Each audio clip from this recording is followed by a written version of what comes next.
from the Scott Zano Realty Group and Keller Williams Luxury Real Estate, coming back at you live today from our Centerville marketplace. So today I wanted to go over a seller's checklist.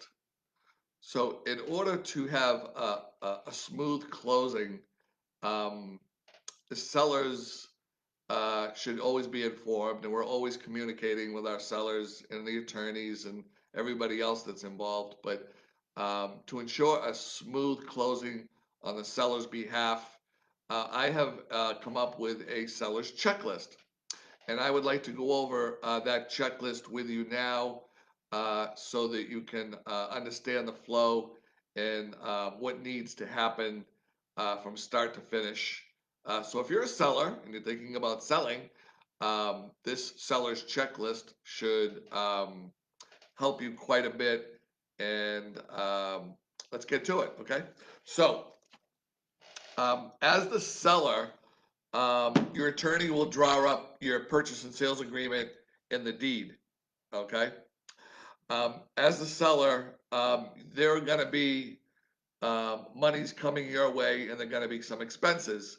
And so 3 days prior to your closing contract, your attorney will mail you a closing disclosure. So you wanna look at that closing disclosure closely, make sure that your names are spelled correctly, the amount of money that you're getting is correct, the amounts of money that you're giving is correct.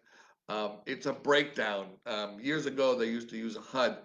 They still use a HUD for cash sales, but most of the transactions have financing involved today. So you're going to get a closing disclosure, which breaks down all of your pluses and minuses for the seller and the buyer. So you want to be on the lookout for that 3 days before closing. Taxes, all your unpaid taxes will be adjusted at the closing per diem basis by your attorney. Okay. Insurance. You're going to want to notify your insurance company of the closing date. Leave yourself a week or two leeway for canceling the policy in case of a delay. But it's very important that you keep your insurance policy on your property up to date, right up to the day of the closing. Okay. God forbid there's a fire or you got broken into or something like that. So you definitely want to keep your insurance right up until the day of closing. About a week or prior, we usually go about 3 to 5 days. You're going to want to call your electric company to take a final electric reading so that your service stops at the day of the closing. Now, you're not canceling your electric bill, you're just transferring the information from out of your name, and then the buyer will call and they'll put it in their name. Okay. So that's for your electric. The gas, same thing, about 3 to 5, maybe 7 days before closing, arrange to have the gas company take a final reading. Again, you're not shutting the gas off, you're just doing a paper transfer. Comes out of your name, and then the buyers will put it in their name. Okay. Water and sewer is a big one. About a week prior to the closing, um, as your real estate agents, as what we do in the state of Massachusetts is we will call in your final water. Again, we're not shutting off your water, we're just transferring the information. So if you have sewer, you'll get a final sewer bill and a final water bill, and that'll be on your closing disclosure so that you know exactly how much you're paying up until that date of closing. Here's one that sometimes gets overlooked, oil tank or propane tank. So again, about 3 to 5 days before closing, you're going to want to call and have your oil company or propane company take a final reading on your oil tank and arrange to have that amount of fluid that's in those tanks. They calculate it times the gallon of what it's costing for propane or oil for that day, and then they figure out the amount, and then they credit you that at closing. So let's just say, for instance, you filled up your 275-gallon oil tank. Let's say it's $2 a gallon, it's $550. Then you would get a credit for that. That way you're not paying for oil for the new buyer or propane. All right. The other thing that's important is there's a came out a few years ago. It's a certificate, which means that you have the new crush-proof line. If you have oil heat, if you go down to your basement, I can almost guarantee you there's a little orange line that goes from the tank over to your furnace, and that's a crush-proof line. So if you step on it, it won't crush and won't keep you from getting heat. So those came into play years ago, and a lot of the attorneys are looking for that crush-proof line to make sure that the line has been brought up to code. So that's something you don't want to overlook that. And then let's see, smoke detectors. That's a big one. Every house is a little different based on the year it was built. Some are battery, some are wired, and some have the alarm wiring, which we just did one the other day.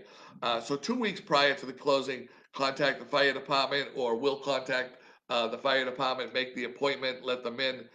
They go around and they check all your smokes and all your carbons. They have to be communicating to each other. And you can't have any of them chirping or anything like that because that'll fail the test. They all have to be within, I think, around 10 years old or less, and they all have to communicate. So once the fire department goes to your house, they will give you the certificate right then and there as a pass or fail. Those cost range between $25 and $50 depending on the town. If you do fail, some towns do charge you an extra 25 or 50. Others are pretty forgiving, and they'll just you know come back free the second time. Um, so the other thing is to ensure um, a smooth closing. For the seller's checklist is your telephone. Make arrangements to end your service. Maybe you might have to exchange your box and bring it back to Comcast. Whatever it is, if you have direct TV, cancel your direct TV. Cable TV, notify them regarding your improvement, that you're moving, and the cancellation of service. And then house keys. Be sure to bring all your keys to your property for the new buyer. They certainly appreciate it. Any garage clickers, um, it's also nice to bring those because buyers are usually looking for that stuff, and then you just have to backpedal anyway. So you might as well just bring it right to the closing. A lot of times, sellers will leave them on the counter. That's fine too, or you can put it in one of the drawers. Um, any other information that you have, you should leave on the counter or in a drawer, like instruction booklets. If you bought a new dishwasher, you might want to leave the manual in there for the new buyers. And then solar. Solar is a big one. We just did one with solar. More and more homes are getting solar these days. So if you have solar panels and they're leased and there's a lease payment and there's another 10 or 15 years left on the lease, that solar agreement needs to be signed off by the solar company. We just did one with Tesla the other day. Um, you do have to stay on them a little bit, but once they get you in the system, they're pretty good. And they will approve your buyer as long as your buyer has a 650 or better credit score.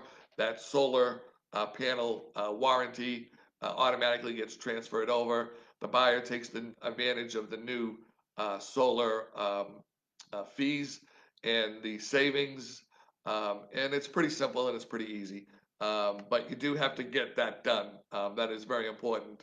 If you're dealing with a condominium, 6D certificate, which just says that all your bills are paid up within your association. That's very, very important.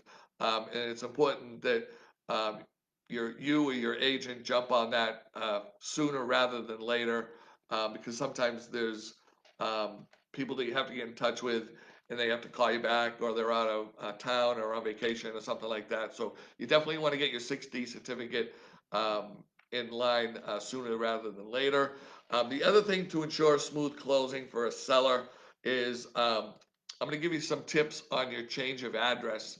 So you're going to want to change your driver's license, all your bank accounts. You got to have the new address for your bank accounts. Your dog license is an important one. The post office needs to be notified that you're moving. All your credit cards, your place of employment might want to know that you moved.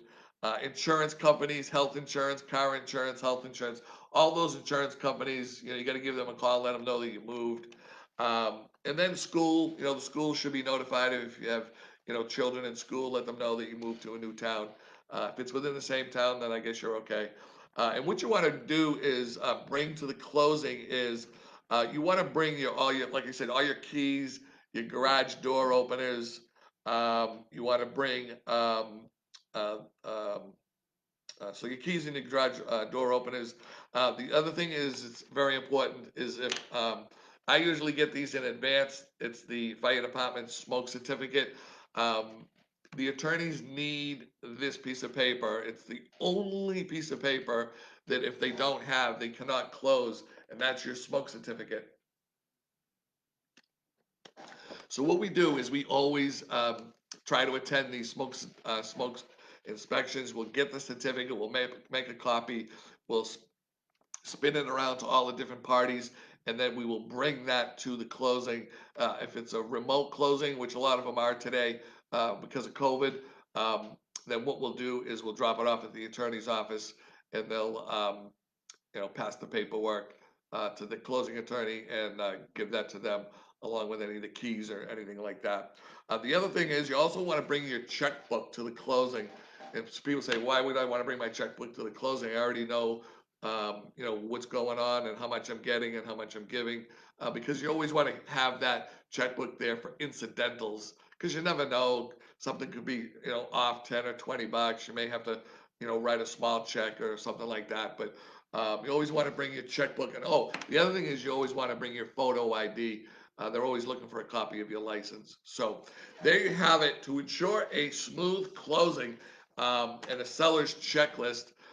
If you like all the information that we had today and you find it informational, give us some likes and some fist pumps down below. Don't forget to turn on all your notifications so when we go live, you can see what we're doing live. These days, we're doing lots of videos, informational videos, educational videos, Z videoing and infotainment. We did a Zoom call yesterday with my daughter on her happy wrist bracelet. So we appreciate uh, um, all the viewers and everybody watching. And you guys have yourself a good day. And if you have any questions at all, if you're looking to sell or buy any real estate, please keep us in mind. My number is 508-566-0051, or you can shoot me an email at sjzano@gmail.com. Thank you so much. Have a great day. Talk to you soon.